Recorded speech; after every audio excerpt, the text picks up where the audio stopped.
Good morning, everyone. I want to say thanks to everyone for coming. I'm Ben Adams. I'm the current editor-in-chief of IJLSE, and I'm glad to see everyone this morning. I know it's a bit early in the morning, so we're hoping that people will start trickling in as the morning wears on. But we have a terrific first panel to start off the day, and but first, our Dean of the Maurer School of Law, Austin Parrish, has a couple of remarks that he would like to welcome everyone with. So, great, thanks, Dean Parrish. Thanks.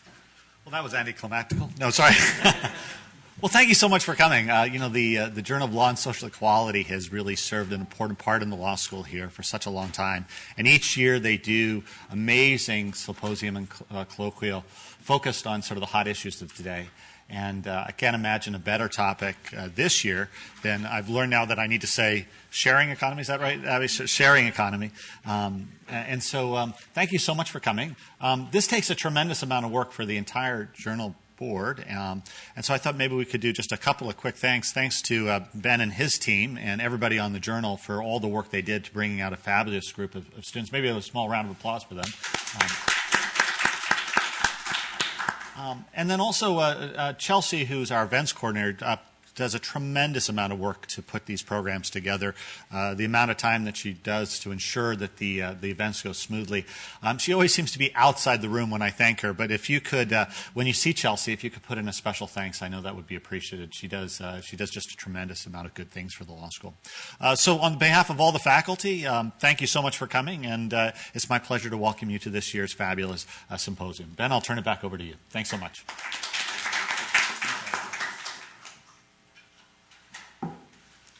Well, thank you, Dean Parrish. We all appreciate your support all the way through our events and everything the law school does for us. So one of the motivating factors for doing this event at all was that we really wanted to get a sense of where we are now and where we have been before in relation to the economy that we're currently facing. And so the first panel that we have for you today is three distinguished historians from the IU Department of History. One of the reasons that we wanted to have as many people from inside the university involved as possible is, of course, that it is IU's bicentennial year. And so we're very lucky that many of the panelists you're going to see today come from within the IU family, and not necessarily just from Maurer, but from all over. And so I'd like to introduce this first panel in turn. First, we have Michael Grossberg, who is the Sally M. Rayhard Professor of History and Professor of Law. He is affiliated both with the Department of History and with Maurer. His research focuses on the relationship between law and social change, particularly the intersection of law and the family. He's the author of a number of books and articles on legal and social history, and his 1985 book, Governing the Hearth, Law and the Family in 19th Century America, won the Littleton Griswold Prize in History from Law and Society, given by the American Historical Association.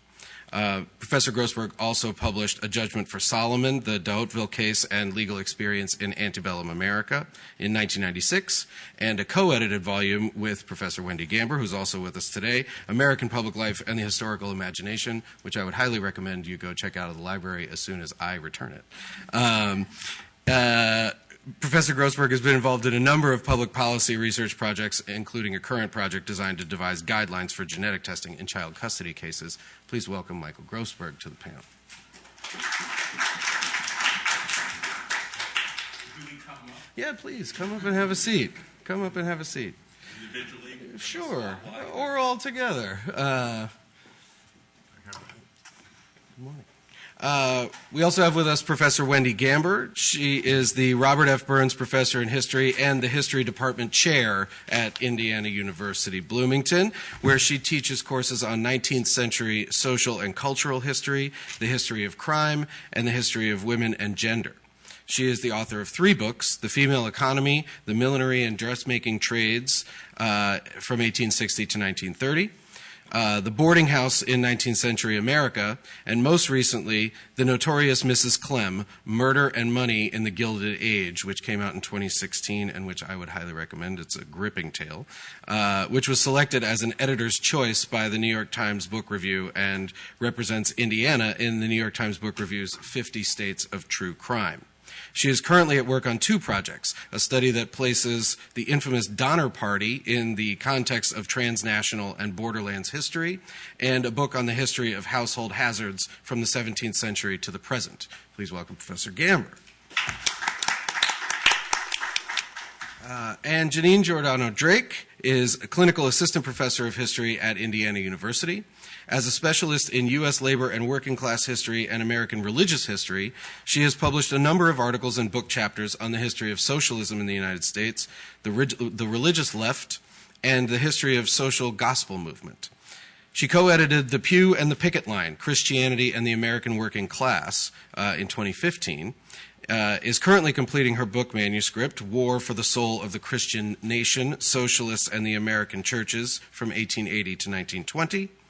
At IU, she splits her time among research, teaching, and building relationships with the Indiana Department of Education and the Indiana high school teachers who teach United States history.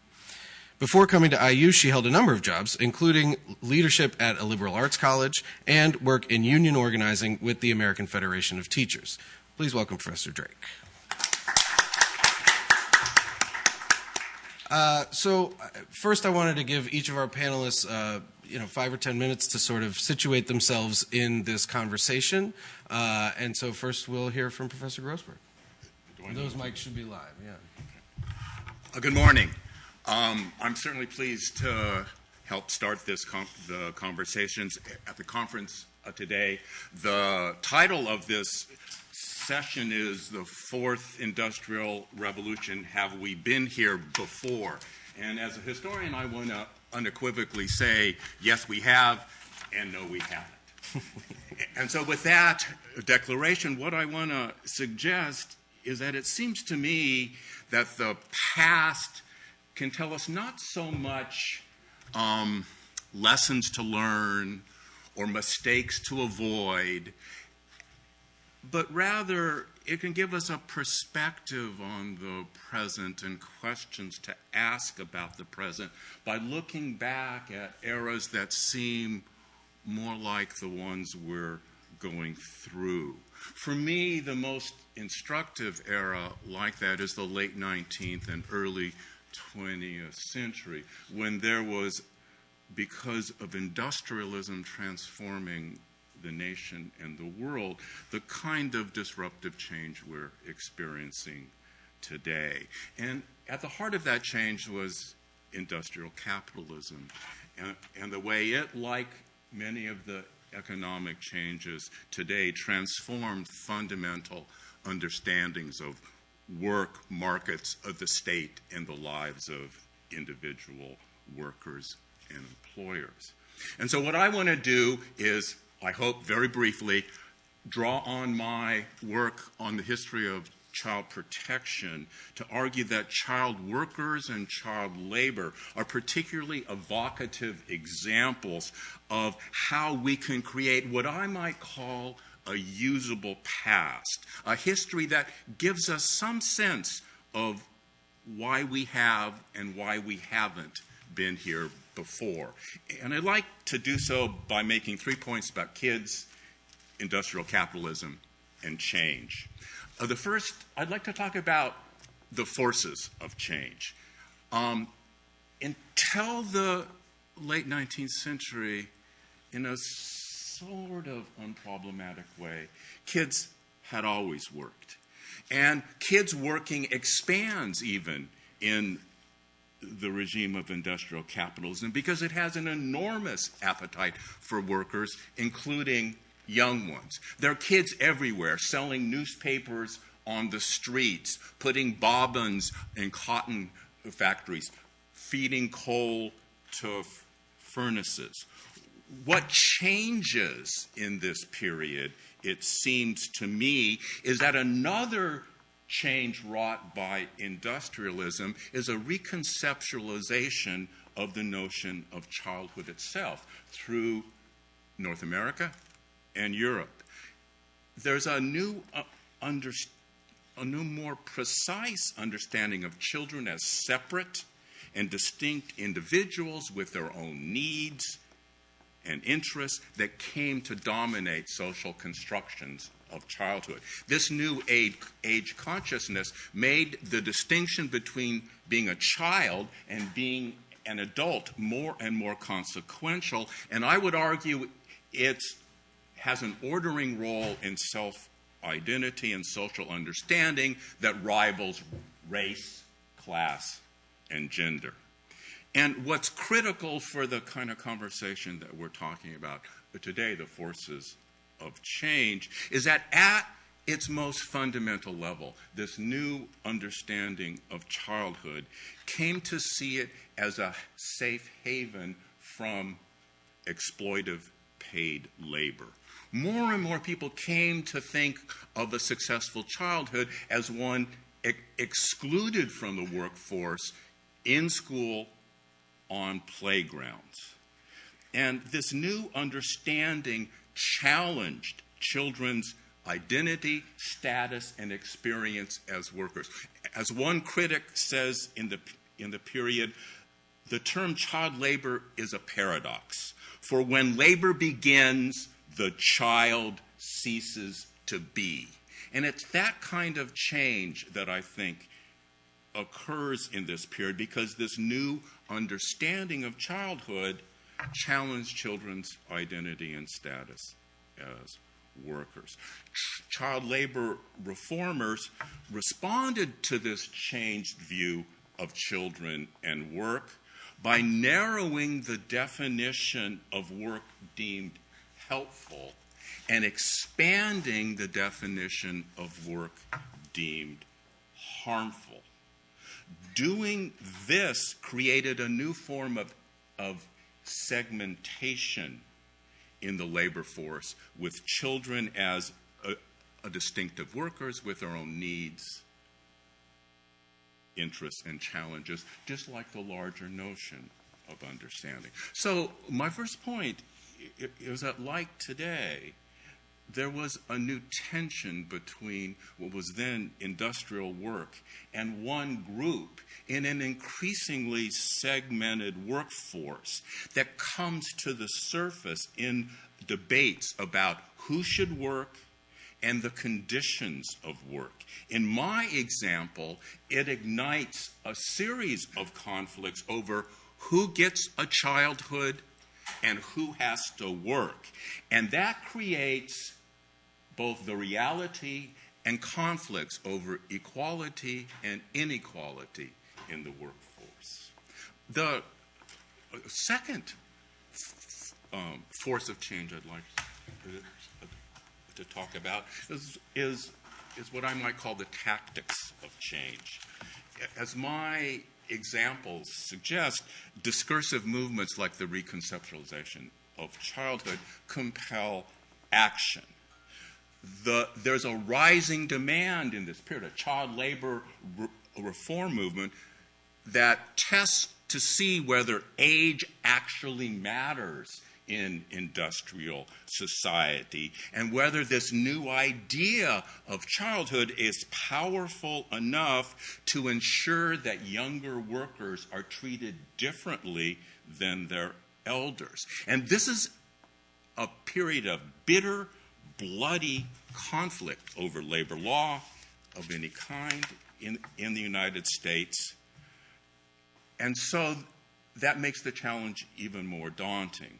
The primary tactic of dealing with this kind of labor conflict throughout the Western world is to aid workers through workplace regulations that come to be called protective legislation. Those regulations highlight the appeal of the idea of protection as a means of reconstituting market and legal relationships for those of all ages. The appeal of child labor as a protectionist movement, it seems to me, lies in its particular balance. It expresses a specific duty to come to the aid of children, yet also a clear recognition that only extraordinary circumstances warrant intervention into the nation's homes and workplaces. It also, I think, expresses without resolving a fundamental tension in this and all protection movements. Should we protect child workers from society or protect society from child workers? As I thought of that, I thought of the same question being asked today in conflicts over Uber drivers. And it's that kind of connection that I think looking backwards gives us a sense of.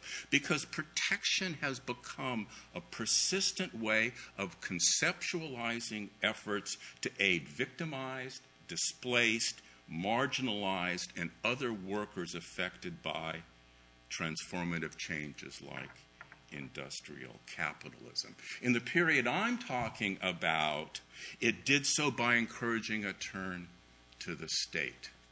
In a massive state-building era, child labor reformers succeeded in passing legislation in every state that limited working hours and other working conditions for children. The courts accepted those changes, those state policies. Protecting child workers put them in a kind of liminal space that used distinctive forms of legal ordering to legitimate the use of age as a way to call on the state to protect a group of workers suddenly seen as at risk. It used age to differentiate children from freely contracting adult workers and designated them a special dependent class exempt from the rules of labor used to block protective legislation for adult workers in cases like Lochner versus New York. So protection is a tactic created in this era that highlights worker segmentation as a response to economic dislocation. It remains, I think, a key word of our political and legal culture, and I wonder about its appeal as a means of addressing the ills of a sharing or a gig economy. The last point I'd make is what I would call to highlight the forces of persistence, the dead hand of the past, the power of the past to limit any change in a present. The present I'm talking about, the late 19th, early 20th century, our own. It's evident in a whole variety of ways. The turn to the state is limited by institutional constraints of one form or another, including persistent anti-statism that uses federalism to foster states' rights claims against the notion of national child labor laws, or embraces the Brandeis idea of states as laboratories to encourage state action, not federal action. And indeed, there is no federal child labor law till the New Deal of the 1930s. There are other examples. I just want to give you a few to suggest the range and how persistence is an issue from the past to think about in the future. So one of the recurrent examples of persistence is resistance, opposition. People who oppose the kinds of changes being championed to deal with a disruptive change like industrial capitalism. In this period, opponents defended localism, family autonomy, private market ordering, and I hate to use the word pre-industrial, but earlier understandings of work itself. They used it to resist state changes. Just, again, a few examples, although as a historian I have 500 here, but I'll just try and leave it to that. Obviously, employers resisted, but I think more evocative are resistance by parents and children. Parents resist in part because they see it as an assault on their fundamental right to control the labor in a reciprocal relationship between support and work. Other parents resist because they simply cannot understand the change that this culture is going through. The shift from saying worker competence is based on size and ability is replaced by worker competence based on age. And that shift is very hard for many people to understand and accept. And as a result, families resist by forging documents, by going to court, by doing a variety of things. Even more, because it's what I write about, compelling to me, are children's resistance to these changes. Some children embrace it. There's a flower girl who says, I'd rather be in school than at home. There are too many flowers. She's making artificial flowers like the movies. But others resist by lying about their age, dodging the police, truant officers, and their parents.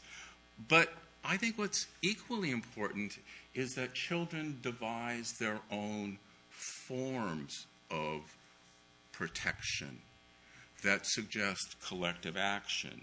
They form unions. They create safe havens. They lead strikes. And that collective action by children, these individual and group actions of resistance, seems to me to suggest a sense of rights consciousness and participatory rights that these young workers have. And it's an assertion of themselves as active participants in the nation's workplaces at odds with this new understanding of childhood as a sheltered, protective domain. The worst example of this kind of thing is the Disney movie Newsies. The children, there were numerous newspaper strikes. They were more substantive than that movie. And though I'm sure the children sang, not quite like that. Another kind of example of this persistence is the tendency to lump and split, another way of talking about segmentation. In terms of work, there are a couple of things worth noting. In all these child labor laws, there are one explicit, one implicit exemption. The explicit one is an agricultural exemption. All of them say work on the farm in the Jeffersonian yeoman ideal is helpful work. It's good for children. And that's where most children work, especially children of color. And it's brutal work, but it's excluded. The other is a gender distinction. Work in the home, sewing, cleaning, ironing, caring for siblings is excluded as well. It's seen as preparation for girls' roles as wives and mothers. So again, I think the third thing I want to add to the conversation is this notion of forces of persistence that channel and limit change, and to think about the forces of persistence at work in contemporary American economic change. So let me just end my example by saying that by the 1920s, the drive to protect child workers redefined the relationship of age and work to express new understandings of the division between helpful and harmful labor. That made age a critical and consequential force in popular understandings of work and commerce, and redefined the legitimate labor pool in the American industrial workplace. And so that takes me back to my unequivocal initial declaration. Yes, we've been there before. No, we haven't. There is a mix of the two. Somewhere, I hope, there's a usable past that helps us understand the fourth industrial revolution. Thank you. Well, thank you, Professor Grossberg. That was wonderful. That was wonderful. And I think provides a great segue with some of those last examples you mentioned into Professor Gamber's point. So we'd love to hear from you, Professor Gamber. Okay, can you hear me, or do I need to put this closer? Maybe pull it up a little bit just for the video. All right. So thanks so much for coming and braving this yucky weather, which I guess is going to get yuckier as the day goes on. Thanks, Ben, for inviting me. So I would agree with my esteemed colleague that in some ways we have been here before. I would focus on continuities, and in my case, I would say continuities in terms of informal economies that persist in different ways, but have become, in many cases, corporatized and have become more visible with the decline of what we might call traditional industrial capitalism. And I'm going to focus on gender, but I want you to realize that I realize that gender intersects with a variety of categories, including age, including race, class, and ethnicity, and many other variables. So, as I have said to Ben, I think what may be happening is that the 21st century seems to be catching up to the 19th century. And while historians argue that the past can illuminate the present, I think the reverse is also true. For me, at least, I think the sharing or gig economy helps me to think in new ways about the kinds of topics I've pursued. So I've written about custom dressmakers and milliners, women who made individual hats and dresses for individual clients before women's ready-made clothing became available in the early 20th century. I've written about women who kept boarding houses, and about a woman who participated in what would later be called a Ponzi scheme, but which quite possibly began as informal money lending. So I've looked at people throughout my career who didn't fit the mold of labor history, especially when I first started writing and publishing in the early 90s. Labor history was supposed to be about workers on the shop floor who engaged in collective action. It wasn't supposed to be about petty proprietors who prioritized individual ambition, or women who commodified domestic services to make ends meet. And in fact, I found both. More of the former among milliners and dressmakers who pursued highly skilled crafts that took years to learn, and more of the latter, that is, commodifying domestic skills to make ends meet among boarding house keepers. Mrs. Clem, well, she wanted to give her son a collegiate education. That didn't work out so well. But I suppose I should thank the gig economy for making my work relevant. I'm not sure I'd wish it on most people who participate in it, at least as workers, but it does help me to understand the kind of topics I've written about. Okay. So many observers have noted, this is by no means original with me, that over the past several decades, with the decline of so-called good manufacturing jobs, that men's work has increasingly come to resemble women's work. Irregular, poorly compensated, temporary, without benefits. And of course we see this sense of loss articulated, not always in particularly productive ways in our current political moment. Although I would point out that even men who work temporary and contract jobs tend to make significantly more than do their female counterparts. So I'm not qualified to gauge the rewards and punishments of the sharing and gig economies. I confess I have stayed at Airbnbs, and I booked one for spring break in Florida, and now I'm feeling guilty about it.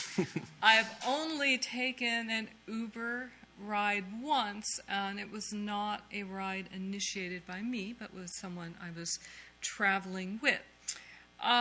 Nevertheless, I'd venture to guess that on the whole, the sharing and gig economies represent an acceleration rather than an alternative to the trends of the kinds of trends that the decline of manufacturing have given rise to. I will also note, which will come as no surprise, that the sharing economy is gendered.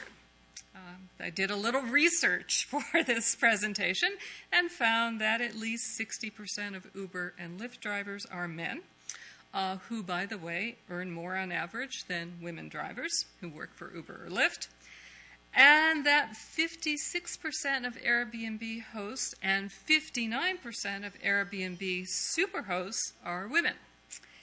Airbnb News. Yes, there is such a thing as Airbnb News. So there's CNN, there's Fox, and then there's Airbnb. Presents the what it sees as a growing participation by women as hosts as some sort of astonishing revelation.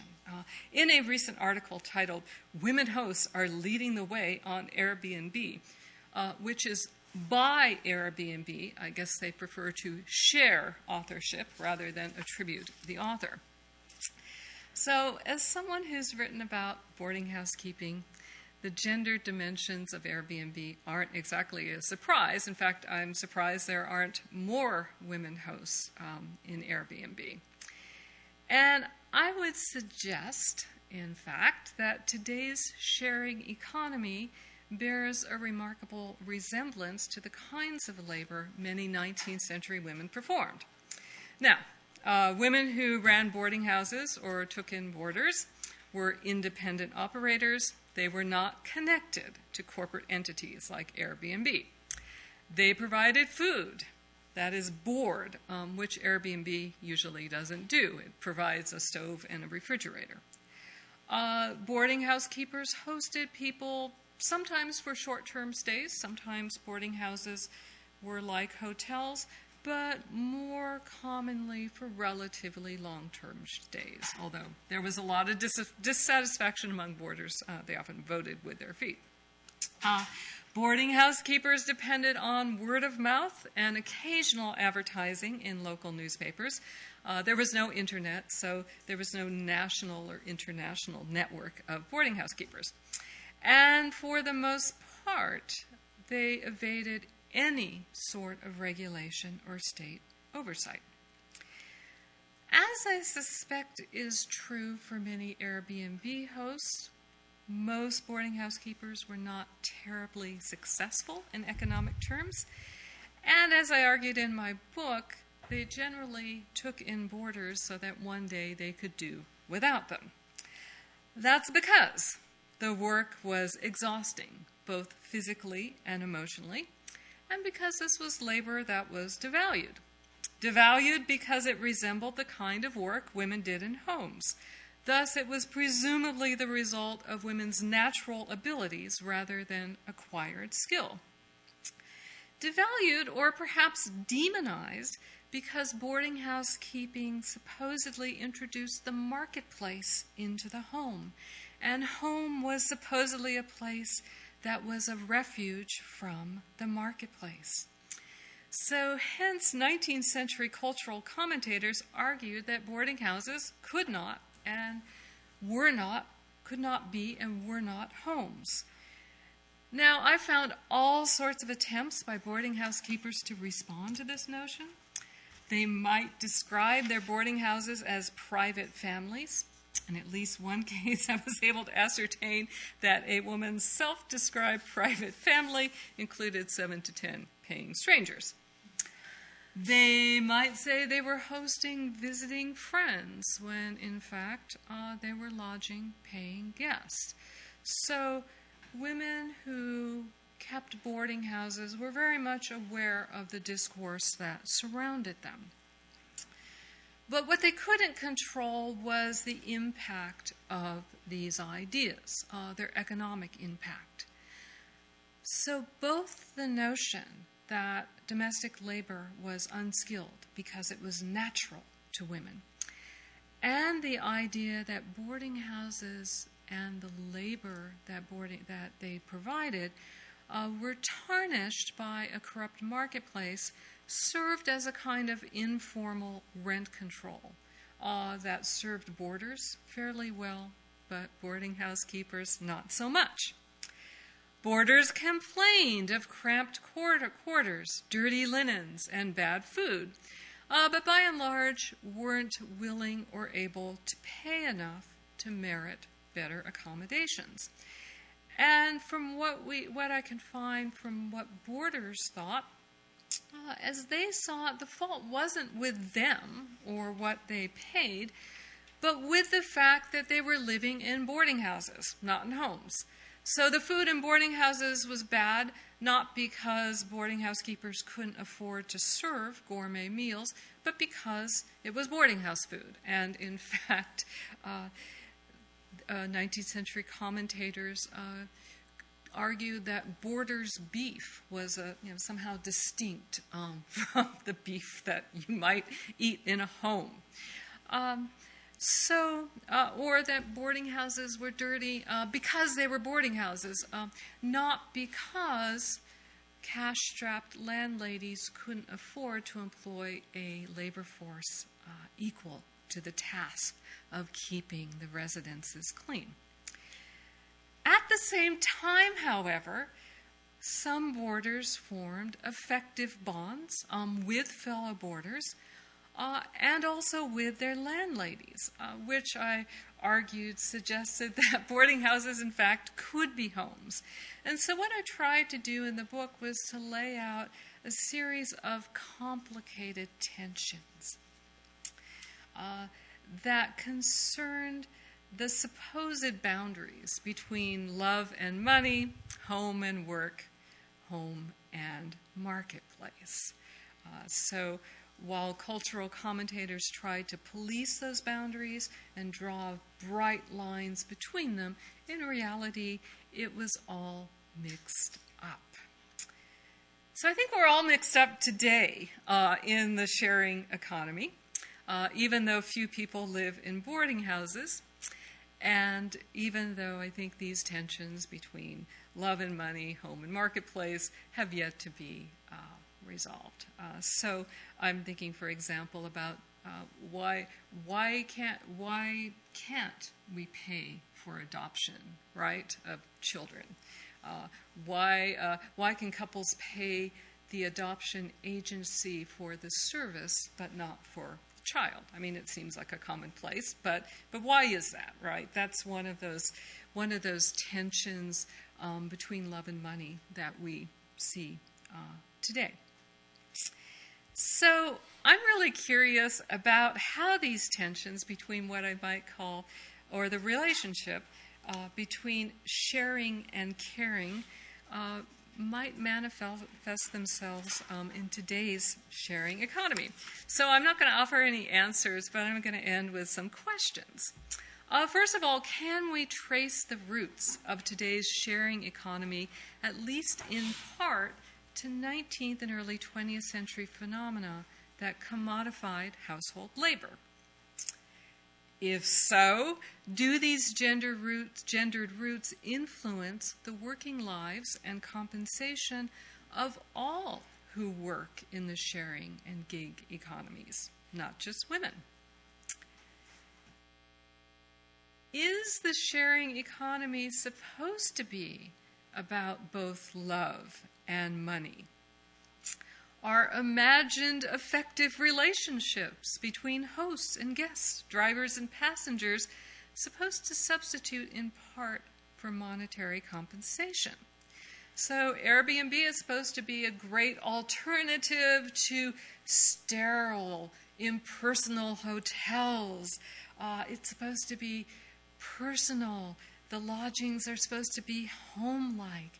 You're supposed to have this relationship with your host, or rather hostess, even though you may never meet her.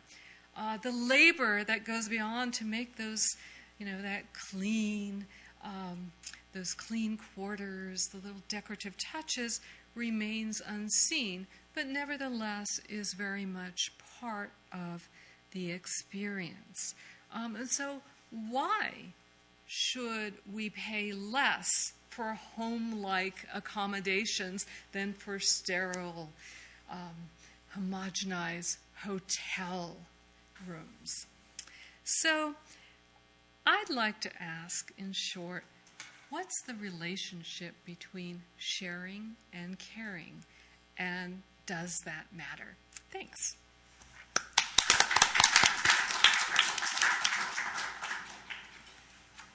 Well, thank you very much for that, Professor Gamber. I'm almost speechless because I think that the sharing and caring distinction that you raise is incredibly important today. And finally, Professor Drake has a few slides that she's going to run through. We're going to talk a little bit about Fordism. Thank you so much for having me. And I feel so privileged to be on the panel with my senior colleagues.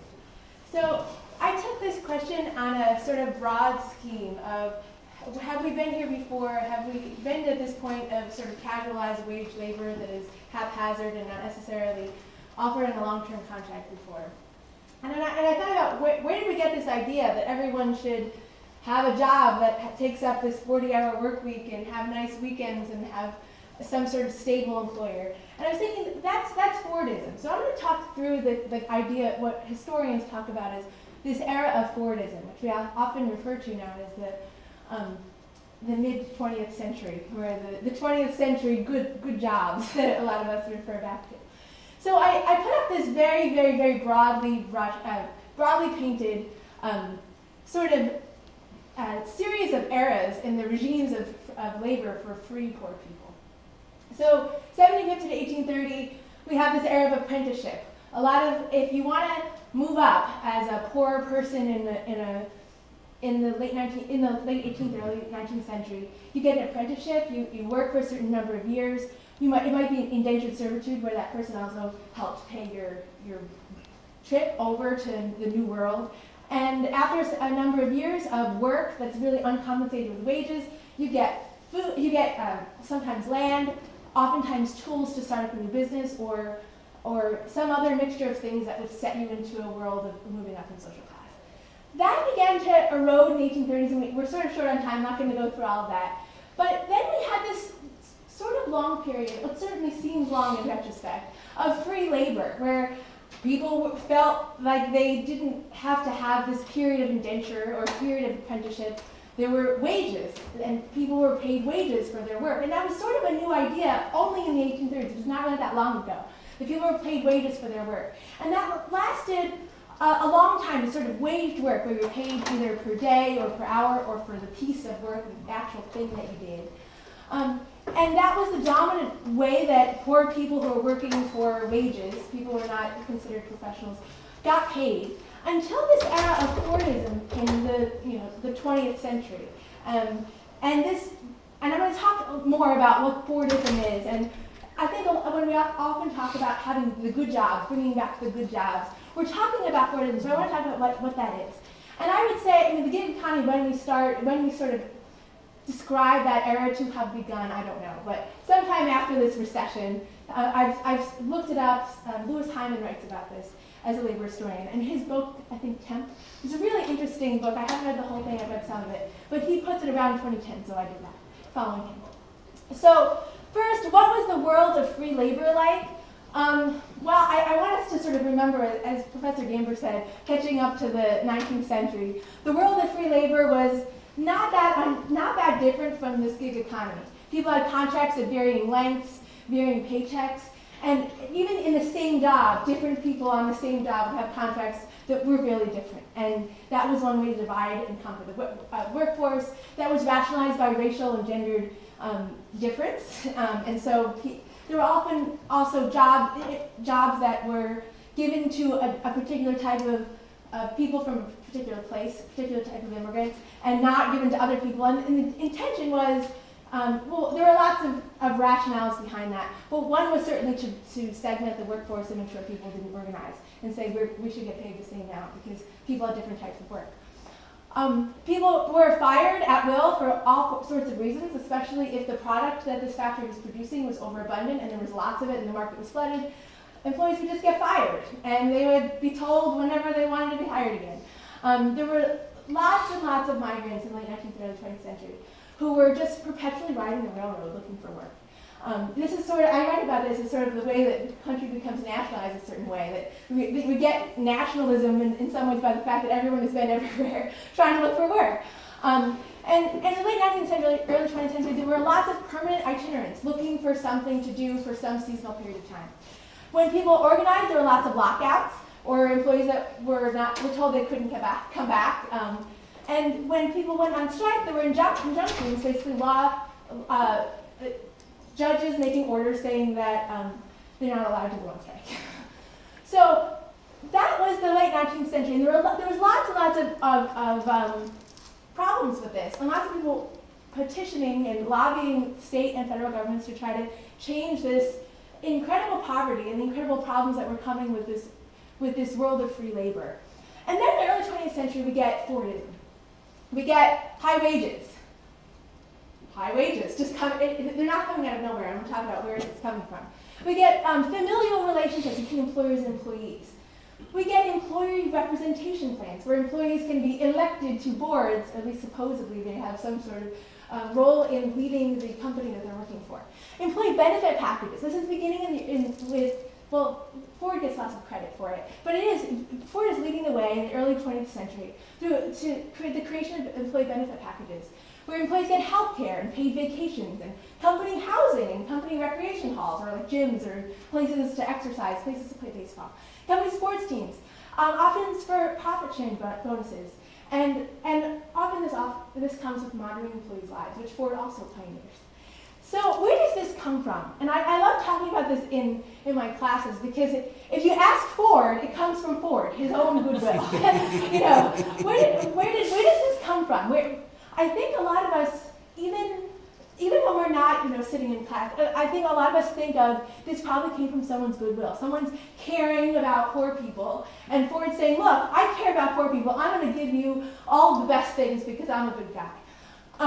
Does it come from progressive lobbyists who are pressuring the state and federal governments to solve this problem of poverty and disease?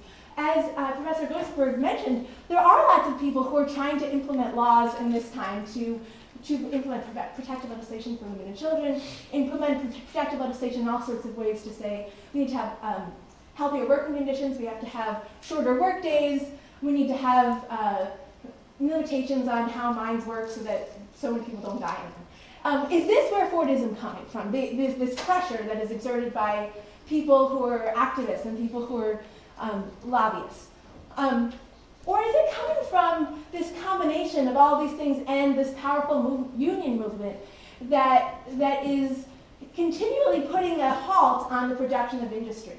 Or continually, I couldn't say that the union movement is really that successful in terms of winning lots of strikes, but they are making it more difficult for production to proceed smoothly and making a big deal about this around the world and being in connection with others around the world, especially during World War I, when suddenly the US government says we need to be at full production, we need to be reliable for the rest of the world. And then, of course, the strikes are even more problematic for the US war production. So when I think it's worthwhile to think about where we got Fordism, as we think now, today, about how we get back to something that was good, or considered good, at least relative to what came before it, in the early 20th century.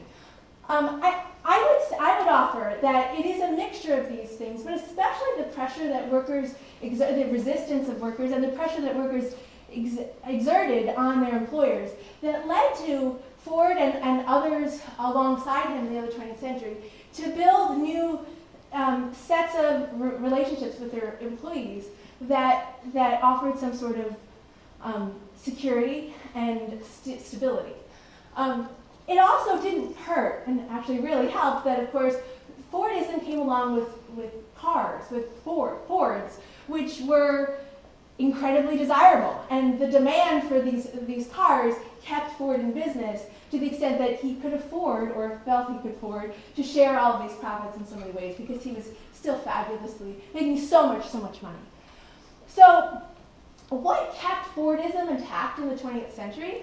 Of course, I'm talking really broad brushstrokes, just sort of, if we had more time, to sort of bring about a discussion. So, and this is very broadly. What kept Fordism intact? It wasn't just that Ford was a good guy, if you ask me. It wasn't just that the people were happy with Ford and Ford was really profitable. In fact, during the Great Depression, Ford himself and actually many of the other big businesses, I think DuPont, General Electric, the other big businesses that had been doing really well in the early 20th century are almost going under in the Depression. And Keynesian economics, or federal investment in these businesses, is what props them up. So it's not just that they were always profitable that keeps Fordism intact, this relationship between employees and employers. And after that, after the U.S. government sort of props them up, and then the World War II makes them profitable. The reason why they remain profitable in this period after World War II, if you ask me, is because there were so many guaranteed buyers around the world that would buy things like cars. If it wasn't Ford products, it was the products of GE, the products of DuPont, the products of other RCA, major American producers. And we had these guaranteed buyers around the world for another 15, 20, 25 years that were continually buying American products because they were in many ways captive markets for lots of other reasons. What kept Fordism intact were New Deal era laws promoting high wages and progressive income taxes and worker health and safety, and this idea of shared prosperity, meaning high income taxes that support other sorts of public utilities. And also, I can't overemphasize enough the metrics. The era of the New Deal created metrics that would keep Fordism intact as a thing that was desirable.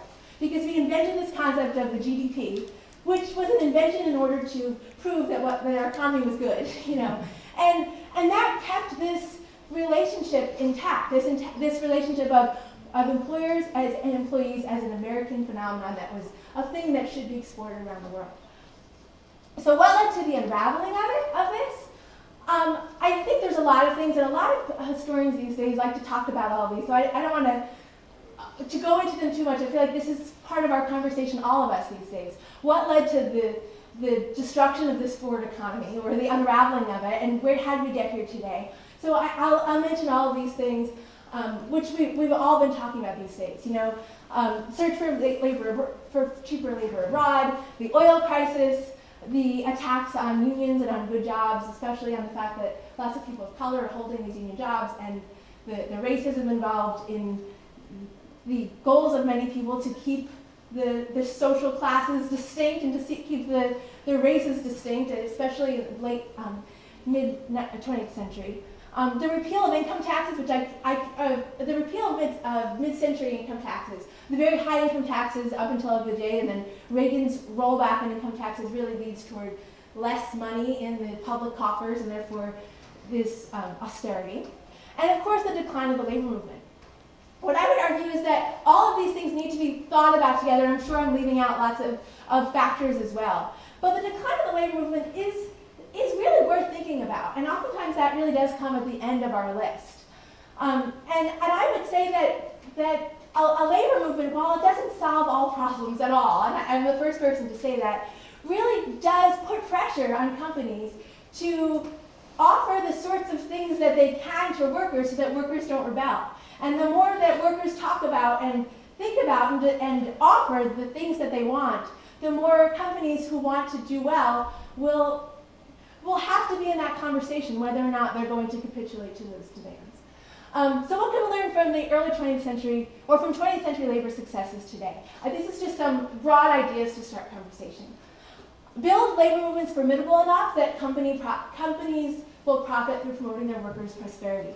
I really do think that Ford and all of this Fordist manufacturing of the 20th century really came about because of how formidable the labor movement was, even as it wasn't actually that successful in terms of winning strikes and getting lots of good contracts. They put up enough of a fight that they were formidable. I think it's really important to remember that every generation's labor movement responds to the particularities of their own economy, and I would never suggest that we go back to do everything that we did before 100 years ago. I think today's economy is more of a knowledge economy. There's lots.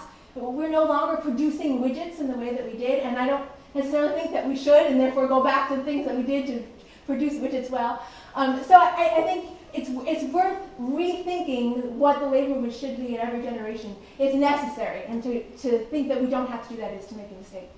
I think most of all of these last two things, I think we ought to redefine what prosperity is. To me, it's really important to rethink the GDP. The GDP is this metric that comes out of the New Deal, which proves the sort of political goals of the New Deal, which is not a bad thing. I'm not critiquing that overall. But I think that I like these new conversations I'm seeing today about, part of the discussions on the Green New Deal, about redefining what is success and what is a good economy, and getting away. And I would love to see more discussions on how to define that and what metrics, including environmental sustainability, would actually better describe the sorts of goals we want in the economy that we want.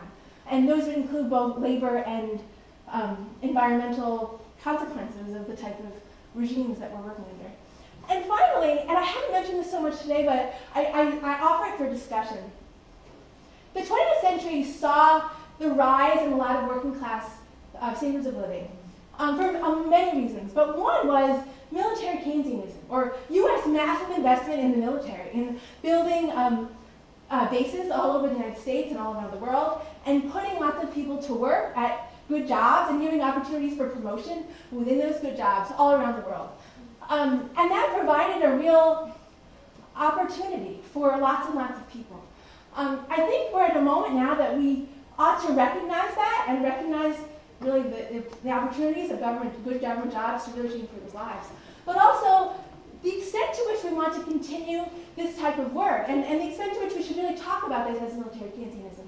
And to me, as I think more about this gig economy and what types of jobs are good jobs, the goal of creating good jobs as opposed to jobs that aren't really stable or dependable, I think about how the military does a great job at that. But also, do we want to do that? And I think that's a conversation I would love to have more. Thank you.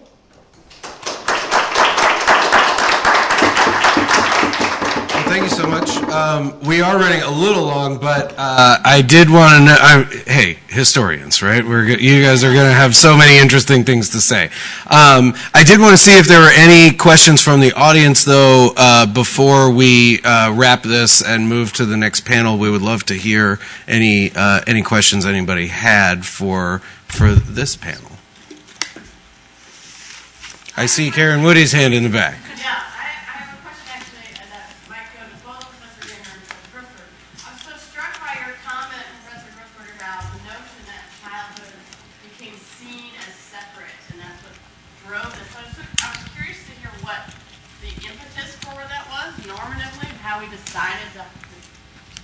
To define childhood as separate, and then what would be analogous today in the sharing economy? Who is it that we're concerned about protecting, such that we could bring forward that analogy to child labor laws to whatever sort of is who needs to be protected in this new wave?